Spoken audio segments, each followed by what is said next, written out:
Let's try another one like this.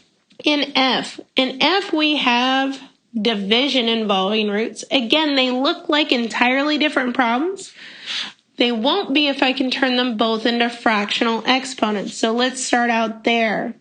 So the question becomes, how can I rewrite the fourth root of x on top? Well, I can rewrite that as x to the 1/4. And on the bottom, what do I have? I have the cube root of x, which I can rewrite as x to the 1/3. Now notice what matters is that we have the same base. So the base will stay the same as an x. The question is, what are you going to do to your exponents now? Well, when you're dividing, what do you do to your exponents? You take your two exponents and you subtract them. So I've got a 1/4 minus a 1/3. So in order to subtract those two, I need a common denominator of 12. So the first fraction is going to get multiplied by a 3 to get the common denominator of 12, which will give me a 3 on top. The second fraction is going to get multiplied by a 4 to get a common denominator of 12, which will put a 4 on top. Then adding and subtracting normally, the 3/12 minus the 4/12 actually gets me a negative 1/12. So that tells me my answer with my fractional exponent should be x to the negative 1/12. Again, the problem is I cannot leave a negative exponent in my final answer. So what do I do? Well, I need to drop it down to the denominator, which will make that exponent a positive 1/12. And then what do I have sitting up on top that's hiding is a hidden 1.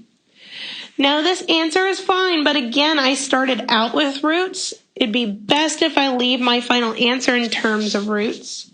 Well, on the bottom, I have a 12 as the bottom of my fractional exponent, which tells me if I'm going to turn this into any kind of root, it's a 12th root of what? Well, it looks like it's just an x to the first, or just an x. And what did I have hidden on top was that hidden 1. So either way, but it's probably good to leave it in terms of roots. The last thing that we'll talk about when we're talking about roots is their domains. Really, we only run into a problem when we're talking about even roots. We did this at the beginning of the semester. Whenever we have an even root, we're worried about the inside of whatever's inside of that even root needs to be greater than or equal to 0. Why? Because we cannot take the even root of a negative number. Why?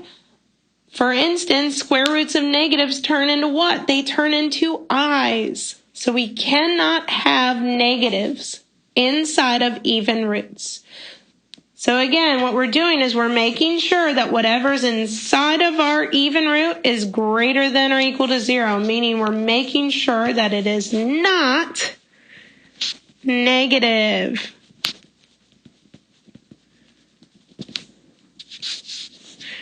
So that's our real concern, is that whatever's inside of an even root needs to be greater than or equal to 0, meaning not negative. What about odd roots? Well, odd roots can have negatives inside of them. So, well, with odd roots, we don't really have any stipulations. The domain for an odd root is going to be negative infinity to infinity, because we can put negatives or positives or any number we want inside of an odd root.